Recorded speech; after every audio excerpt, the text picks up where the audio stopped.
life was dull until you came. I was breathless when we first met.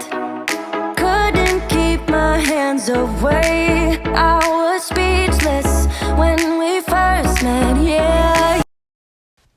Hi guys, so as you know, I had to move back home, and this is my aunt's guest bedroom where I'll be staying. And right here, my aunt decided to dance while I was about to set up for my video.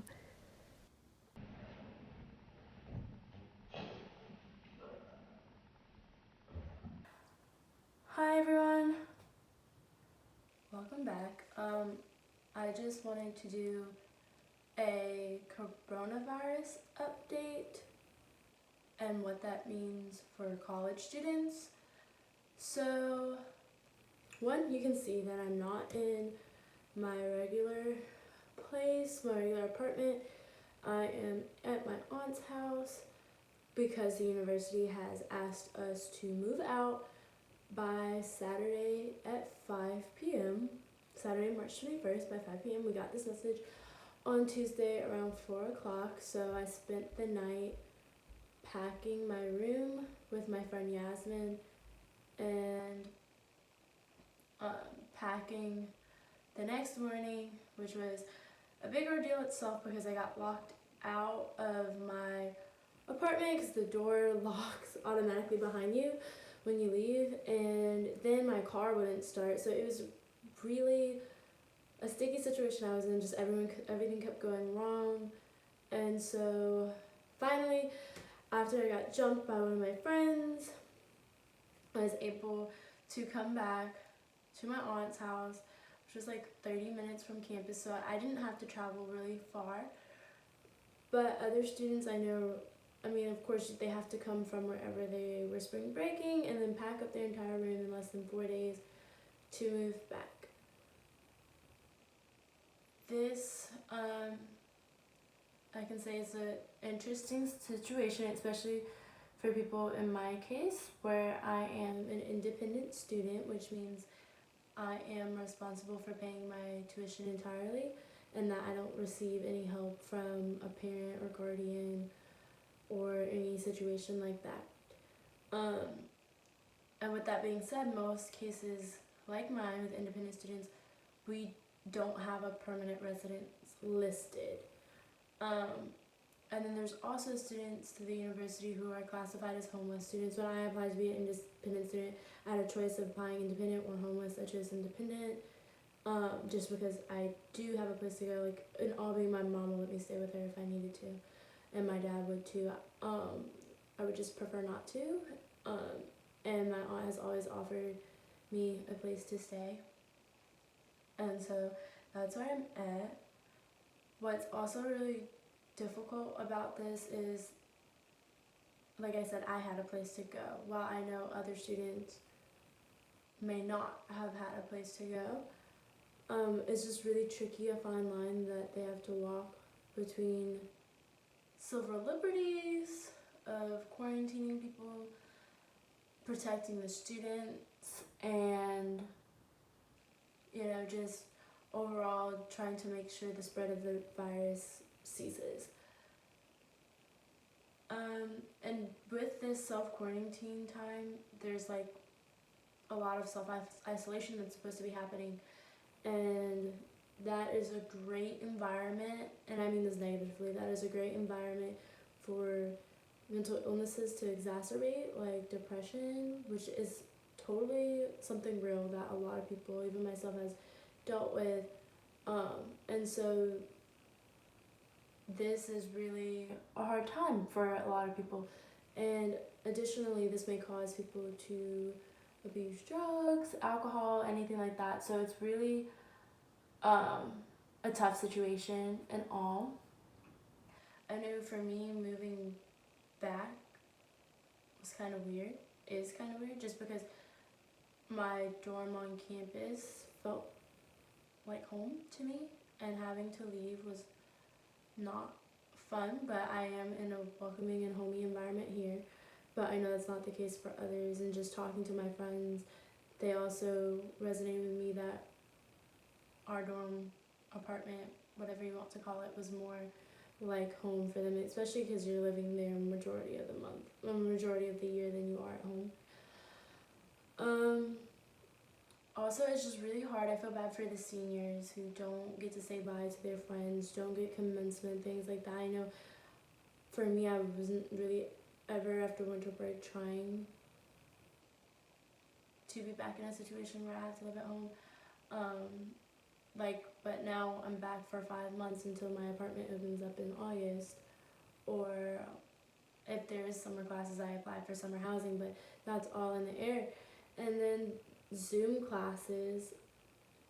The issue with Zoom classes I see, and other students are also saying, is that with it being such a large campus, and goes for multiple universities, there are different time zones. And so having a class meeting, like say if you had an 8 a.m. class, could be 1 o'clock in the morning somewhere else, which is not the most productive environment for learning.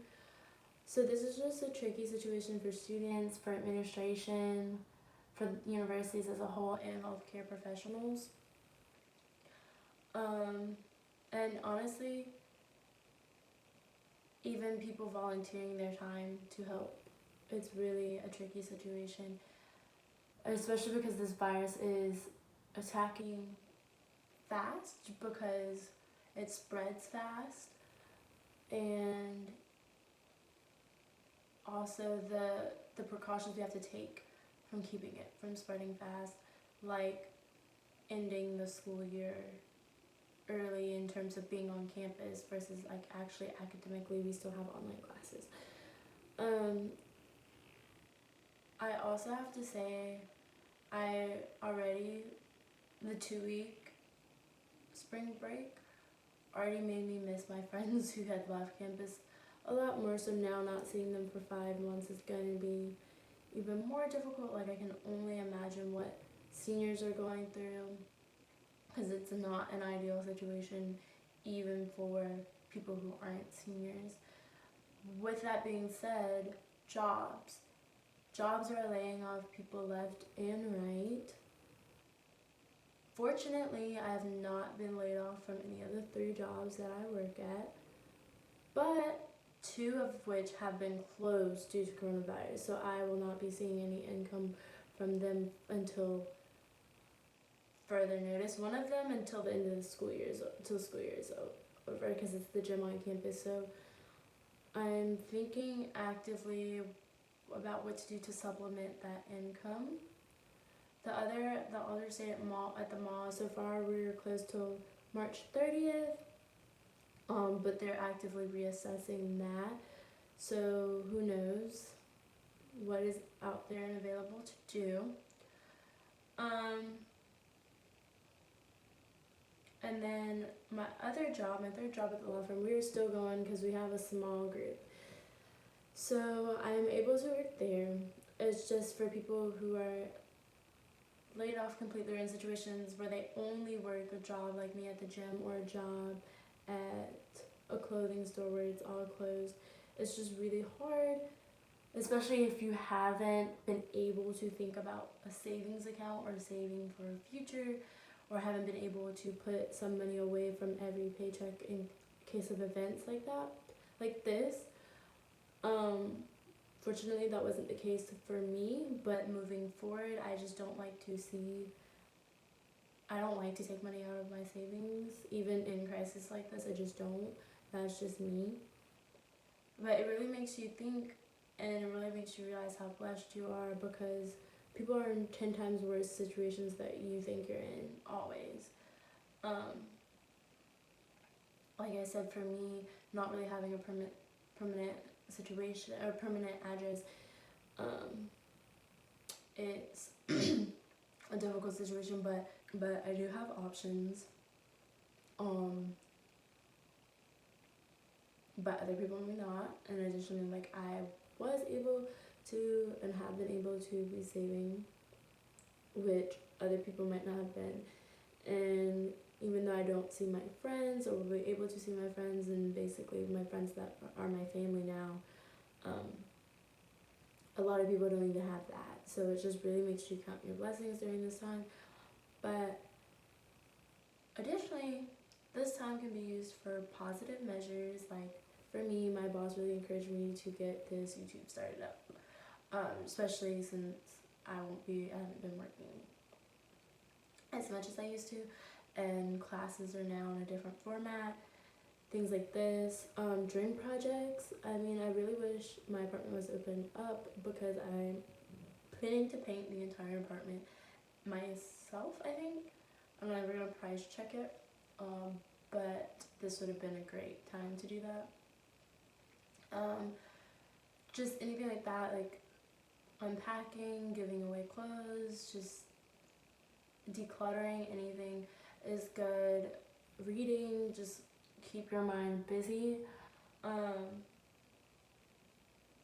Using this time to get closer with God or whatever your belief system is, just we can make it productive if we want to. Honestly, when I get bored, I'll literally go put on makeup. Just something to do, and that's fun, and that's a form of self-care for me. It makes me feel good. So just be mindful of options like that. Just one thing that I really want the universities to do is refund everyone for the paid months of housing and food, like dining hall plans, meal plans, things like that. Just because now you've paid that money and you're expecting to live there, eat there, you don't have it, and that money can be used now to pay for rent. Since people have been laid off and things like that, or trying to find a place, and also be paid for groceries. Now, yeah. So I just wanted to give a little my thoughts on COVID-19, aka the coronavirus. Yeah, it's a really hard time, and I'm praying actively for the families who have lost loved ones during this time, and the people who maybe had to retreat back to a home of abuse, or whether it be mental, financial, physical, anything like that. Just praying for that.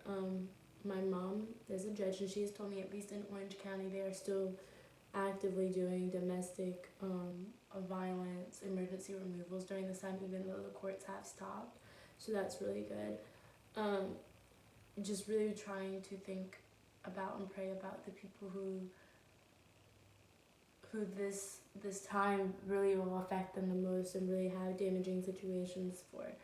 And honestly, to some degree, that is everybody, because there is something that will be impacted from this quarantine. But anyway, to stop spreading the virus is great. Remember to be washing your hands with soap and water for at least 20 seconds. I like to say 25 seconds. Hot water is the best because the virus can't live in hot water. And these are just things that I've been reading up on. My aunt, who I'm staying with, is a doctor, and she's working from home, and she's just been actively updating me. Additionally, in Orange County, if you go to the ambulatory care, you can get your test back in 4 hours, in little as 4 hours, and they're doing drive-up options. So if you feel yourself feeling symptomatic, or even if you're asymptomatic and have been out around people who you know could possibly test positive, for people who are extremely vulnerable and immunocompromised, you should definitely try to get tested and worry about the payment on the back end, just because you can always pay something off, but you can't get a life back. So just wanted to put that out there. I hope you guys are staying safe. Maybe I'll do some more real talks like this about certain things. I know for me, this is just really hard because my boyfriend is 2 hours away, and honestly, he's the only person I want to be quarantined with, or my friends, and they're all spread out. But just to put that out there, I'm not positive or anything. I've not tested. I do not feel any symptoms. But I am social distancing. I try not to go out unless I'm getting groceries or picking up food. I haven't been going out, actually, especially now that I can't work. But I just wanted to put that out there. Please stay safe, guys. Please think about your neighbors. Have a good one.